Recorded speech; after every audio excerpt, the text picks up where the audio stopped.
Salah satu momen favorit dalam setahun adalah Hari Kemerdekaan. Kita dapat mengingat jasa pahlawan, banyak lomba seru, dan banyak hadiah. Tetapi, peringatan Hari Kemerdekaan tahun ini akan berbeda karena pandemi COVID-19. Untungnya upacara kemerdekaan Indonesia tetap diadakan, sehingga kita tetap bisa menghayati kembali detik-detik kemerdekaan. Orang Indonesia pasti terharu sekaligus bangga di Hari Kemerdekaan. Sebenarnya, siapa sih yang disebut orang Indonesia? Indonesia milik siapa? Saya akan mengajukan pertanyaan kepada sejumlah teman. Mereka akan menebak suku asli tokoh-tokoh Indonesia. Ini dia. Budiman Sujatmiko adalah orang Jawa. Budiman Sujatmiko orang Jawa. Budiman Sujatmiko orang Padang. Budiman Sujatmiko orang Indonesia. Mira Lesmana adalah orang Sunda. Mira Lesmana orang Jawa. Mira Lesmana orang Jawa. Mira Lesmana orang Indonesia. Swastika Nur Sabri orang Manado. Swastika Nur Sabri orang Jawa. Sabri orang Aceh. Swastika Nur Sabri orang Indonesia.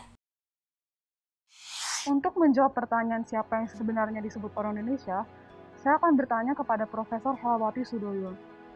Pada tahun 2005, Prof. Hera melakukan pencocokan sampel hampir 3.000 DNA Indonesia penduduk yang berasal dari 12 pulau dengan penduduk Madagaskar. Prof, siapa sih sebenarnya yang disebut nenek moyang kita? Dari mana mereka berasal? Kita sebenarnya harus mempelajari pengembaraan dari moyang kita. Nah, saya tidak bisa mengatakan bahwa kita tuh moyangnya satu.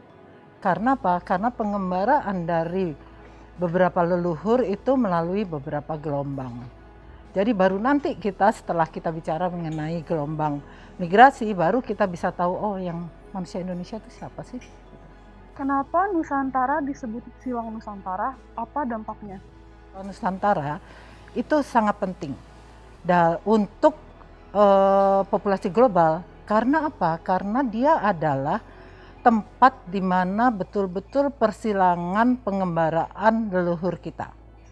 Bayangkan ya, orang harus mengembara atau berjalan kaki mungkin mengarungi lautan, melewati Indonesia, menuju paparan Sahul, waktu itu Australia dan Papua, lalu meneruskan diri ke Polinesia di Pasifik, sampai ke Pulau Paskah. Jadi dari situlah kita tahu bahwa Kepulauan Nusantara itu sangat-sangat penting. Apakah Nusantara sudah bisa dibilang mengglobal pada saat itu? Kalau dulu nenek moyang kita itu kan masuk ke Kepulauan Nusantara ada 4 gelombang ya. Gelombang pertama itu out of Africa. Itu dia berjalan melalui pinggir pantai sampai ke Kepulauan Nusantara yang waktu itu masih ada 2 daratan atau paparan besar sekali. Paparan Sunda itu adalah Sumatera, Jawa, Kalimantan, dan Semenanjung Melayu masih menjadi satu waktu itu. Jadi bayangkan ya, kalau kita misalnya mau jalan gitu, itu mudah sekali karena kita nggak mesti lewat lautan. Kedua, paparan atau dataran yang besar sekali itu paparan Sahul. Itu waktu itu Papua dan Australia masih jadi satu. Nah itulah waktu itu yang namanya moyang kita out of Africa masuk lewat Kepulauan Nusantara. Yang kedua, itu ada migrasi atau penyebaran penduduk dari Asia daratan. Itu Asia Tenggara daratan ya. Di situ dia masuk ke juga Kepulauan Nusantara, masih lewat daratan gitu. Masuk ke Kalimantan kan masih menjadi satu gitu. Lalu kemudian baru ketiga itu yang dari Taiwan. Dari Taiwan itu membawa bahasa yang sekarang kita pakai, namanya bahasa Austronesia. Yang keempat, nah ini mungkin terus jadinya bisa globalisasi ya, karena ada perdagangan maupun ada pengenalan terhadap agama dan sebagainya dan budaya lain dari India, dari Arab, dari Tiongkok misalnya. Dan sudah jelas pada zaman itu ada beberapa kerajaan yang memang sangat kuat dan dia melakukan perdagangan sampai ke misalnya Thailand dan negara-negara Asia lain. Dengan kondisi tersebut, siapa sih jadinya yang disebut pribumi? Nah, siapa ya manusia pribumi Indonesia itu? Kita punya sejarah, ada 4 gelombang penyebaran. Berarti bahwa kita mungkin punya DNA dari keempatnya. Nah, itulah yang sebenarnya kita cari. Oleh karena itu kita bisa menyebut bahwa ada 4 gelombang migrasi leluhur. Lalu, kalau kita ingat ya, bahwa informasi genetik kita itu diturunkan dari ayah dan ibu. Nah, kalau diturunkan dari ayah dan ibu itu berarti kan separuh dari DNA ayah ditambah separuh dari DNA ibu jadi kita. Jadi kita bisa melihat yang namanya percampuran. Nah, Indonesia sudah kita pelajari, itu ternyata tidak ada yang 100% itu satu leluhur. Jadi kalau tidak ada 100% satu leluhur, kan berarti kita semua campuran ya, kita semua itu beragam. Beragam leluhur, presentasinya beda. Terus kemudian tadi beragam juga ceritanya penyebaran dari leluhur kita. Jadi agak susah gitu kita mengatakan bahwa ya manusia Indonesia yang dilahirkan di Indonesia tapi misalnya dia dari Jawa atau dia dari yang mayoritas misalnya atau dia dari Sumatera itu asli Indonesia. Apakah dengan banyaknya bercampur DNA di tubuh orang Indonesia bisa dinyatakan telah terbentuk identitas baru? Nah, mungkin. Jadi kita bisa bilang begitu mungkin bahwa ya ini identitasnya adalah identitas campuran tadi. Jadi berarti bahwa apa sih sebenarnya kita harus menyadari keberagaman dari informasi genetik kita, dengan sendirinya juga harus sebenarnya menghargai apa yang kita miliki, percampuran dari beberapa genetik itu. Dengan hasil penelitian tersebut, apa yang mau Prof. Hera sampaikan kepada anak muda? Ada beberapa pesan sebenarnya dari manusia Indonesia ini. Pertama adalah bahwa kita itu Homo sapiens. Kedua, ras itu tidak digunakan lagi untuk memisahkan kita atas dasar fisik. Itu adalah yang namanya antropologi kolonial.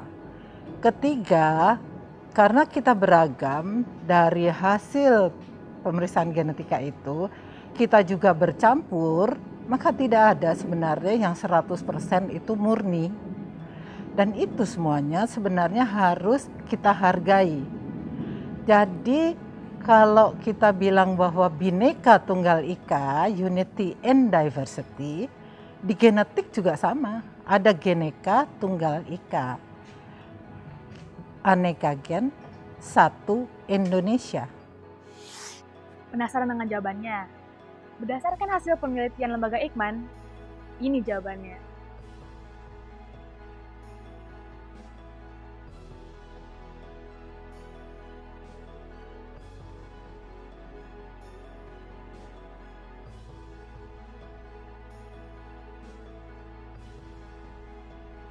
Baik, terima kasih atas pencerahannya, Prof. Terima kasih kembali, senang bisa berbagi. Prof, doyan kopi kan? Oh, doyan sekali. Kebetulan saya udah pesan. Aku cappuccino boleh nggak? Ya.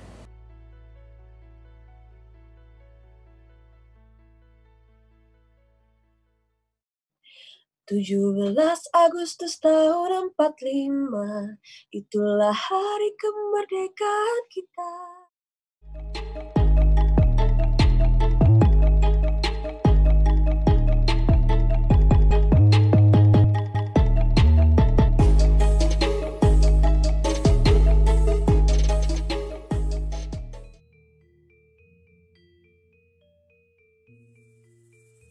Kita sudah mendengar kata pakar tentang DNA orang Indonesia. Sekarang, kita mendengar remaja berbicara tentang Indonesia milik kita.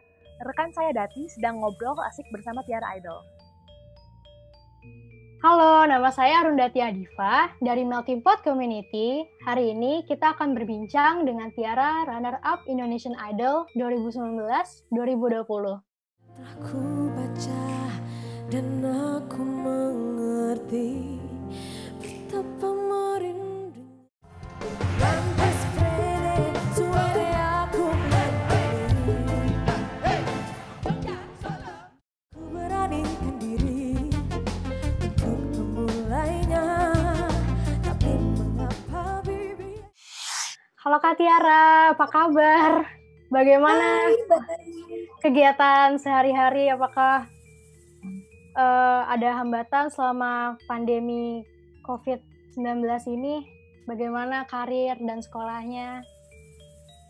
Kalau kegiatan aku selama pandemi ini sih dibilang berbeda juga. Kayaknya aku kalau dibandingin sama yang public figure yang dulu, kayak senior-senior idolku dulu, itu beda banget karena mereka waktu setelah lulus mereka langsung bisa dapat off air, bisa ketemu banyak orang gitu ya kan, bisa keluar kota keliling Indonesia gitu. Cuman sedangkan aku di sini kita ya demi keamanan juga, jadi nggak ada kita untuk datang ke off air terus ikut ke kerumunan orang, itu nggak ada. Cuman di sini aku tetap bisa bernyanyi dari ini sih, kalau acara-acara on air, acara-acara tapping gitu. Jadi mungkin aku di sini lokasinya cuma dari rumah ke studio aja, dan di studio pun kita biasanya kan udah disemprot disinfektan gitu kan. Terus kita juga tetap mematuhi protokol gitu, kita bawa masker, kita pakai hand sanitizer. Kadang aku juga pakai kayak air apa sih itu, disinfektan tuh kadang aku bawa sendiri gitu. Bentar lagi kan Hari Kemerdekaan Indonesia. Iya. Menurut kakak, kan di Indonesia ini banyak berbagai macam suku, ras, agama, dan etnis. Menurut Kak Tiara, Indonesia itu milik siapa sih? Indonesia ini kan berbagai macam agama, ras, suku, budaya, dan lain-lain. Kita tuh semuanya bercampur jadi satu. Nah, maka dari itu kita tuh punya semboyan Bhinneka Tunggal Ika. Nah, jadi menurut aku Indonesia ini milik kita semua, karena dari alamnya juga kita itu saling berbagi. Indonesia menurut aku ini milik kita bersama. Kalau ada yang merasa lebih Indonesia daripada yang lain, itu benar nggak sih, Kak? Menurut aku banyak sih ya orang yang mengaku kayak lebih Indonesia gitu daripada yang lain. Cuman aku kadang nggak menemukan bukti gitu di situ, karena orang yang sering bilang aku ini Indonesia banget nih, cuman mereka masih sering pakai brand dari luar negeri, nggak mendukung brand dari Indonesia gitu kan. Jadi menurut aku yang harusnya kita bisa mengaku kita tuh lebih Indonesia banget itu kalau kita udah memakai brand Indonesia. Terus kalau kita di Indonesia kita tetap melestarikan alam, kita harus mencintai alam-alam di Indonesia gitu. Terus kita di sini kan banyak banget suku, budaya, dan lain-lain. Jadi kita harus tetap hidup rukun. Kita harus saling gotong royong gitu. Indonesia kan orangnya baik-baik gitu kan. Remaja-remaja sekarang banyak banget ya kayak menonton TV budaya di luar kita, kayak nonton streaming, terus mendengarkan lagu-lagu barat. Dan semua budaya itu nggak semuanya tuh cocok dengan budaya kita. Menurut Kak Tiara, apa yang harus dilakukan remaja zaman sekarang? Mungkin kalau mendengarkan lagu-lagu barat atau video kayak yang untuk referensi aja itu nggak ada masalah menurut aku. Cuman kalau untuk kita yang remaja, kita harus bisa pintar-pintar memfilter budaya asing itu dari sosmed. Kalau misal itu ada yang nggak sesuai sama norma-norma di Indonesia gitu. Kadang kan kita ada batas umurnya mungkin, atau ya segala macam lah. Untuk kita yang remaja ini kita harus timbulkan kesadaran sendiri-sendiri gitu per personalnya gitu. Oke. Bagus ya. Nah, Kak, bagaimanapun kita menjaga keindonesiaan kita dimanapun berada, itu gimana ya? Aku juga baru nemu yang lagi viral nih, musik baru yang pakai bahasa Inggris tapi di dalamnya itu ada sedikit nyindennya gitu. Jadi itu kan sinden itu kan adalah khas Indonesia banget nih. Jadi itu bagus banget buat kita tingkatin ke depannya gitu kan. Sekarang baru ada satu lagu tuh di Indonesia ya kan.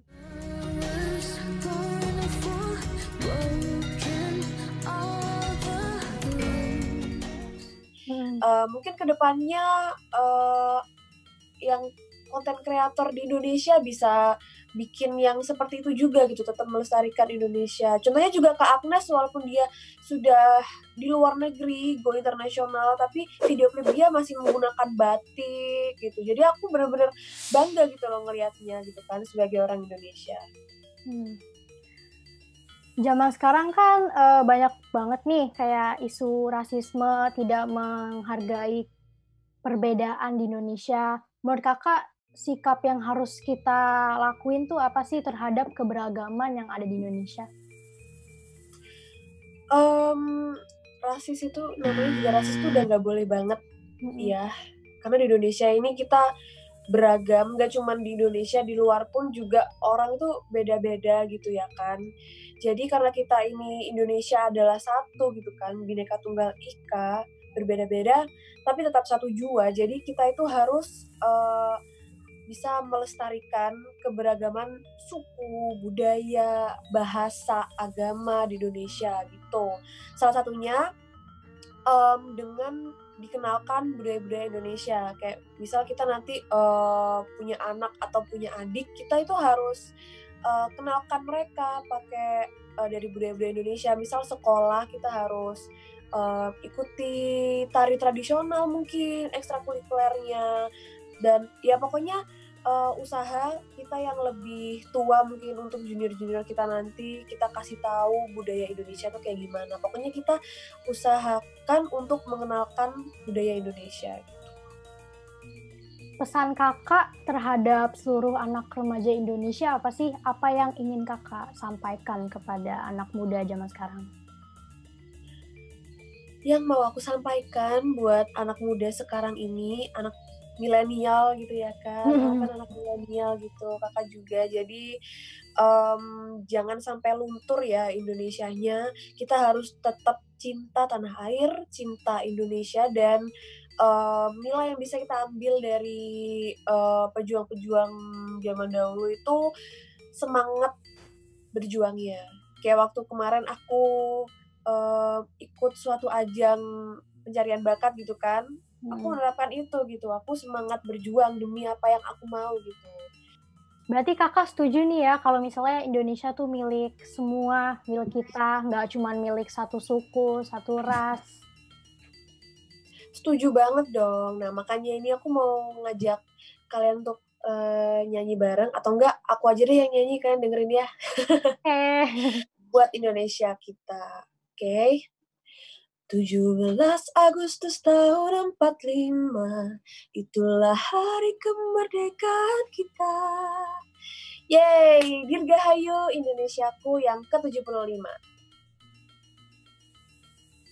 Semangat keindonesiaan kadang tertukar dengan semangat kedaerahan. Jawa, luar Jawa, Indonesia Tengah, Indonesia Timur, Indonesia Barat. Padahal seharusnya semangat keindonesiaan di atas semangat kedaerahan. Karena kita semua, apapun asal daerahnya, adalah Indonesia. Indonesia milik kita. Tapi bagaimana ya dengan yang tinggal di luar negeri? Apakah mereka bisa bilang Indonesia milik mereka juga? Belajar kebudayaan 9, 10 agar kita makin tahu.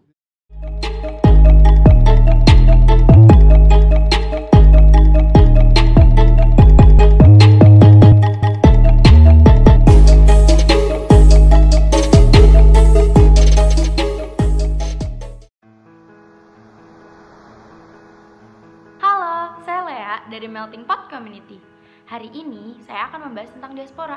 Apa sih diaspora itu? Diaspora itu orang Indonesia yang tinggal di luar negeri. Nah, Indonesia nih masih milik mereka nggak sih? Kan mereka tinggal di luar negeri. Yuk kita ketemu Saung Jabo, seorang musisi yang terkenal di era 90-an dengan kelompok musiknya Kantata Takwa dan Suami. Nah, lagunya nih ada Bongkar, ada Bento. Asik, sekali lagi asik.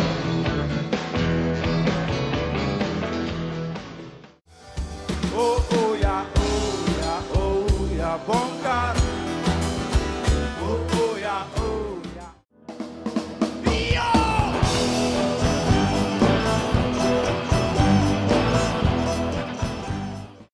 Yuk simak wawancara saya. Halo Ca, apa kabar? Kabar baik, apa kabar di sana? Syukur, baik juga.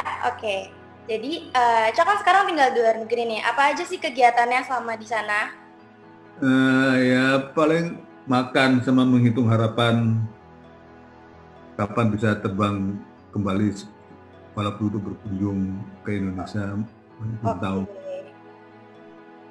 Cak Jabo kan sekarang nih tinggal di Australia dan menikah juga dengan perempuan Australia. Nah, gimana sih caranya Cak Jabo untuk memperkenalkan budaya Indonesia kepada anak-anak Cak Jabo? Wah, istri saya lebih jago tentang Indonesia daripada saya.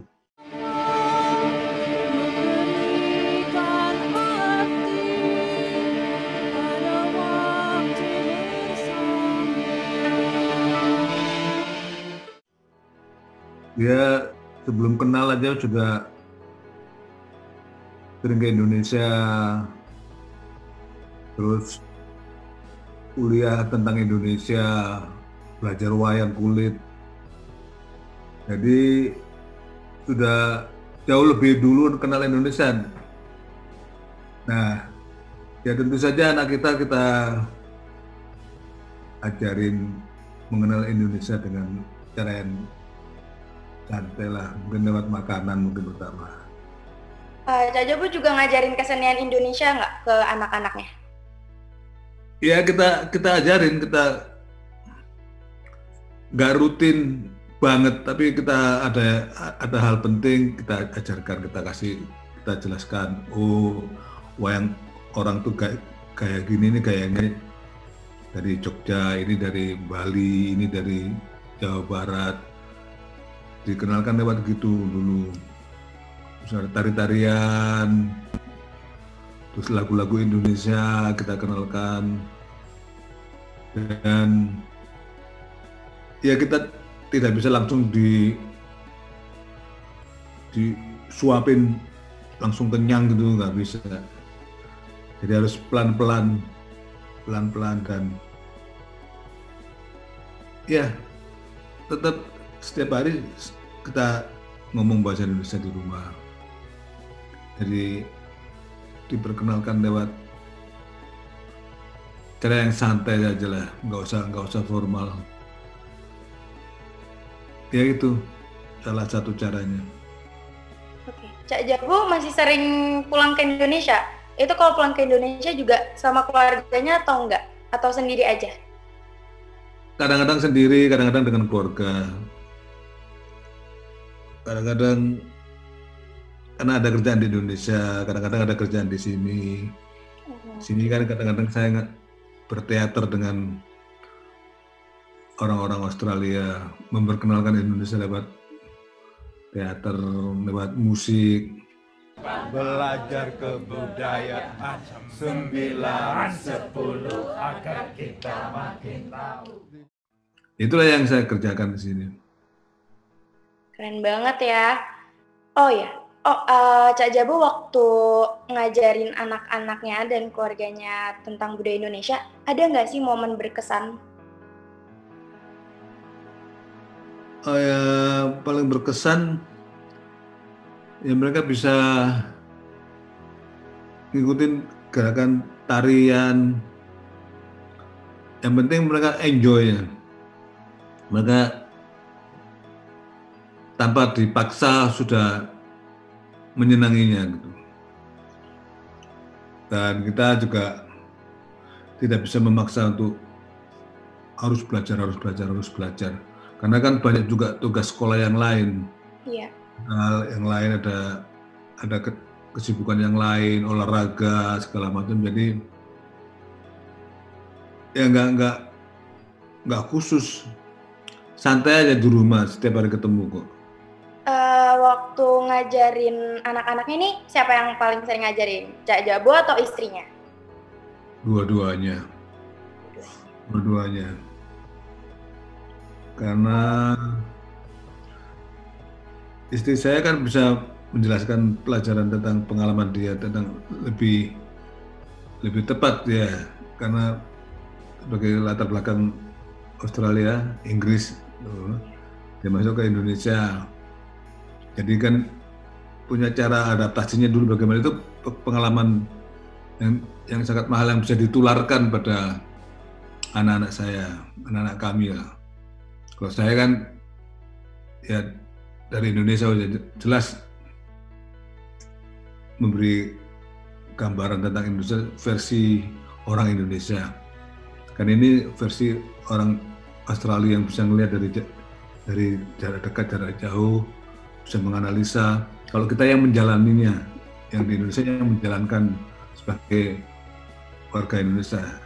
Jadi kadang-kadang kita nggak bisa menjelaskan ngapain dong gini.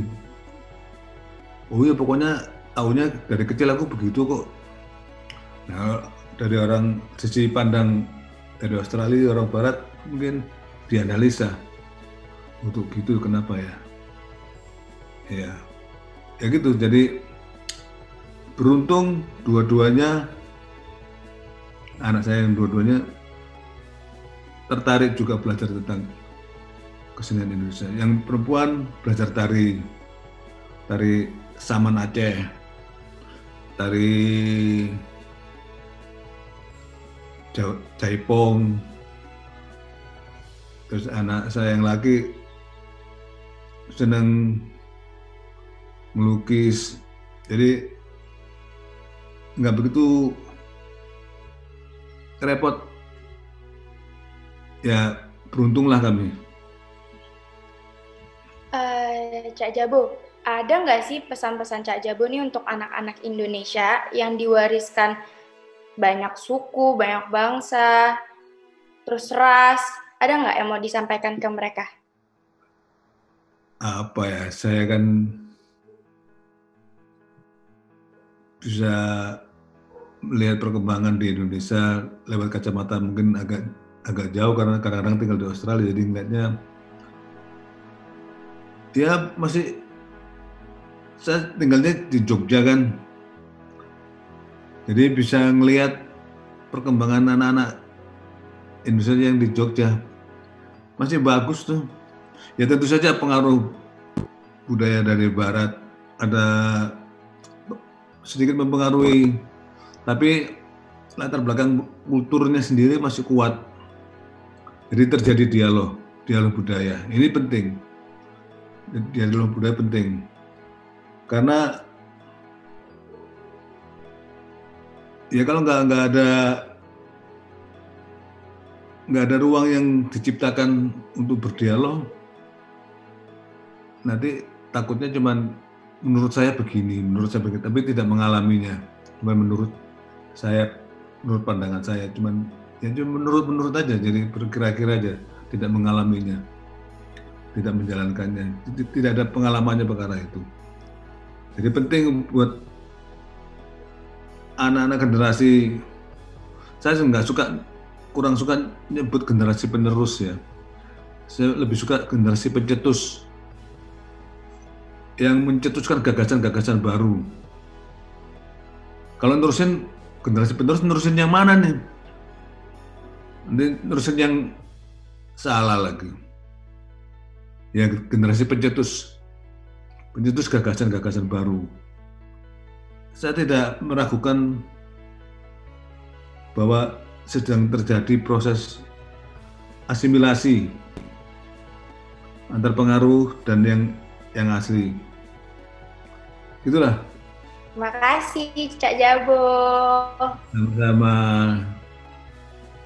Semoga berguna. Makna kemerdekaan sangat luas, bukan hanya sebagai kata, tetapi juga kesempatan. Kesempatan untuk bermimpi hingga menjadi nyata, dan kesempatan untuk berkarya tanpa batas.